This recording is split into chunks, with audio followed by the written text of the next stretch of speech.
Hello दोस्तों, मैं आपका साथी आपके अपने यूट्यूब परिवार में राजस्थान के सभी संविदा कर्मियों का मोस्ट वेलकम करता हूं। साथियों, आज इस वीडियो में बात करेंगे राजस्थान के जितने भी संविदा कर्मी हैं उनके बारे में, उनकी मांगों के बारे में, नियमितीकरण की प्रक्रिया के बारे में। मुख्य मुद्दा है वो नियमितीकरण की प्रक्रिया के बारे में है, क्योंकि लगातार बहुत से संविदा कर्मी हैं वो पर्सनली एसएमएस कर रहे हैं कि सर हम नियमित होंगे या फिर नहीं, हमारे नियमितीकरण की प्रक्रिया है वो कहां तक पहुंच गई, आचार संहिता से पहले हमें नियमित किया जाएगा या फिर नहीं। इसके बारे में आपको कंप्लीट जानकारी है वो मैं इस वीडियो में देने वाला हूं। साथ ही साथ कैबिनेट बैठक में है वो संविदा कर्मियों पर क्या चर्चाएं हुई, क्या आपका कितनी मांगों को है कैबिनेट बैठक में लिया गया है, उसके बारे में भी आपको सारी जानकारी इस वीडियो में देने वाला हूं। साथ ही एक बहुत ही महत्वपूर्ण अपडेट है कि राजस्थान में आचार संहिता से पहले पहले वो कौन सी नई वैकेंसियां आने वाली है। बहुत से बेरोजगार साथी है वो नई वैकेंसियों का इंतजार कर रहे हैं, तो आज मैं आपको उनके बारे में भी डिटेल में जानकारी देने वाला हूं कि लेटेस्ट है, ज्यादा संभावना है वो कौन सी वैकेंसियों की है। शिक्षा विभाग में भी वैकेंसी आपकी आ सकती है, साथ ही साथ कनिष्ठ अनुदेशक की वैकेंसी है वो भी आपकी आ सकती है, क्योंकि हमारे विभाग ने कनिष्ठ अनुदेशक वैकेंसी के नियम है वो स्वीकृत कर लिए, नियमों को मंजूरी है वो दे दी है। अब बात करते हैं अहम मुद्दा अपना है अपने संविदा कर्मियों के बारे में, आचार संहिता से पहले मंजूरी मिलेगी या फिर नहीं। आपको मैं स्पष्ट रूप से पहले भी वीडियो में बताया था, फिर भी बहुत से विद्यार्थी पर्सनली एसएमएस कर रहे हैं कि सर 15 वर्ष वालों का, 15 वर्ष कार्य अनुभव वालों का क्या होगा। तो 15 वर्ष वाले बिल्कुल भी है वो चिंता ना करें, क्योंकि आपकी नियमितीकरण की प्रक्रिया है वो कंप्लीट हो चुकी है। विभाग आपकी चंद घंटों में, यानी कि आपकी लगभग 12 या 24 घंटों में है वो आपके लिए बहुत ही बड़ी और खुशखबरी आने वाली है।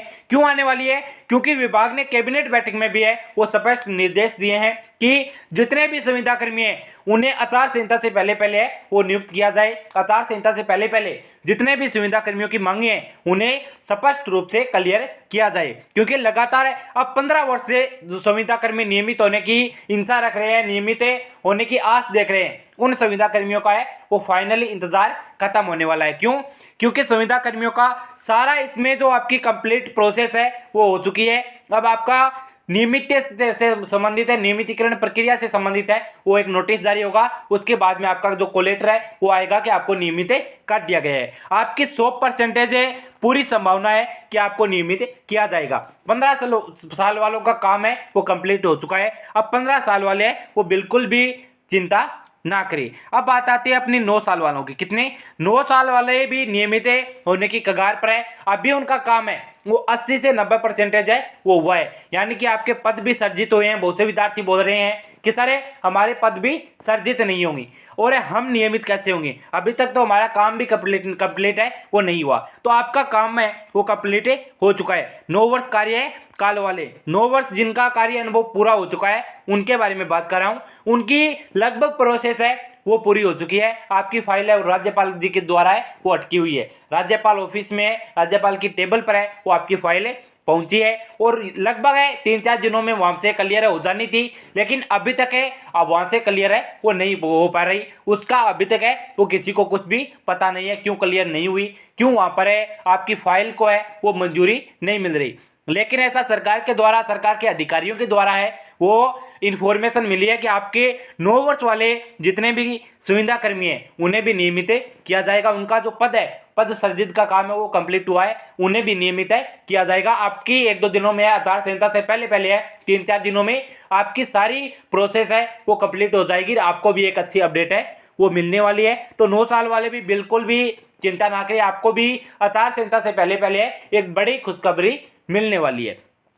अब बात करते हैं 3 साल और 5 साल वालों के बारे में।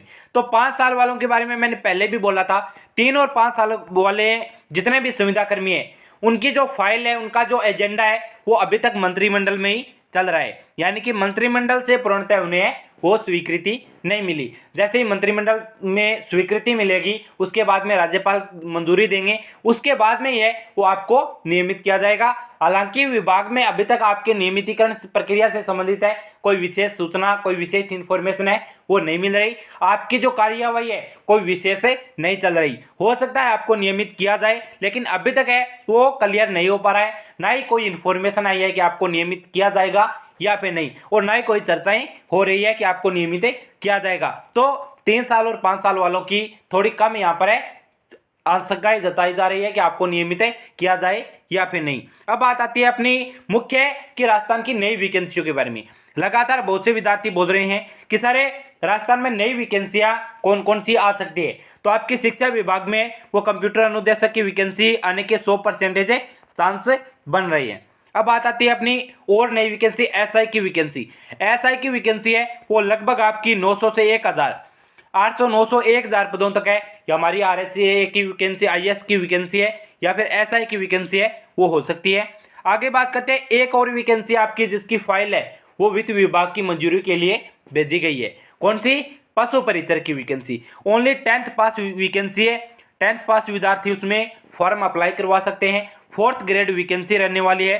4th ग्रेड वैकेंसी है, यानी कि हमारे राजस्थान में जो पशु चिकित्सक है, पशुधन सहायक है, उनके नीचे आपको काम करना है। लेकिन ये वैकेंसी भी बहुत भी अच्छी वैकेंसी है और हाई इसकी जो हाई कंपटीशन है वो आपको इसमें देखने को मिलेगा, क्योंकि 10th पास वैकेंसी है। सबसे पहले तो 4th ग्रेड वैकेंसी है, साथ ही साथ इस वैकेंसी का इंतजार भी लाखों विद्यार्थी है वो कर रहे हैं। पशु परिचर की वैकेंसी है, इसके पद भी अच्छे पद है रहने वाली है। लगभग ये वैकेंसी है वो 5900 प्लस पदों पर लगभग 6000 पद है औसतन आप मान सकते हैं। 5934 पदों पर है आपके वैकेंसी आपको देखने को मिल सकती है। आगे बात करते हैं अपने रोडवेज विभाग की।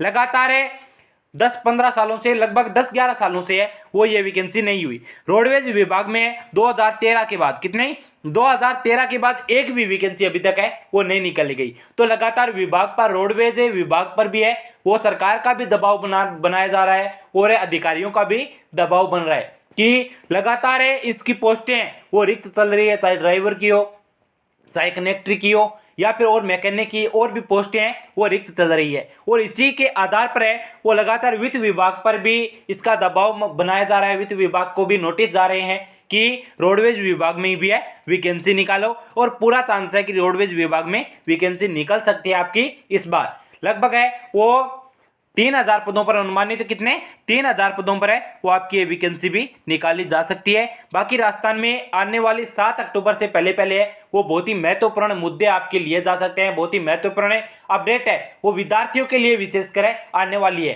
क्योंकि लगातार सरकार भी है वो विद्यार्थियों के लिए लगातार वैकेंसियां निकाल रही है ताकि सरकार दोबारा बनने में विद्यार्थी जितने भी बेरोजगार साथी है वो उनके सहायक बन सके, उन्हें वोट है वो कर सके। इसी उद्देश्य से सरकार है वो लगातार वैकेंसियां निकाल रही है। और अभी भी है वो 3-4 दिन अपने बचे हुए आचार संहिता से पहले है वो 1-2 वैकेंसियों की विज्ञप्ति है वो जारी हो सकती है। तो जितने भी बेरोजगार साथी वैकेंसियों का इंतजार कर रहे हैं या फिर अपने संविदा कर्मी अपने नियमितीकरण की प्रक्रिया को लेकर परेशान है, उनसे स्पष्ट रूप से है वो सारी ऑफिशियली अपडेट है वो आपको हमारे यूट्यूब चैनल पर दी जाएगी। इसलिए सभी साथियों से रिक्वेस्ट है चैनल को सब्सक्राइब कर लेना। और अभी तक हमारे व्हाट्सएप और टेलीग्राम ग्रुप को आपने ज्वाइन नहीं किया तो जल्दी से जल्दी व्हाट्सएप और टेलीग्राम ग्रुप को भी आप ज्वाइन कर सकते हैं। वहां से हमें पर्सनली कांटेक्ट कर सकते हैं ताकि आपकी सारी समस्याओं को है वो सही और ऑफिशियली अपडेट आपकी है वो मिल सके।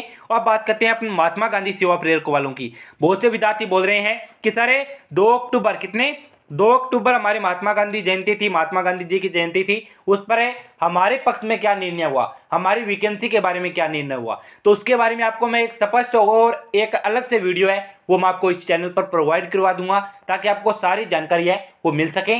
मिलते हैं ऐसी अगली जानकारी के साथ, अगले अपडेट के साथ। तब तक के लिए जय हिंद, जय भारत।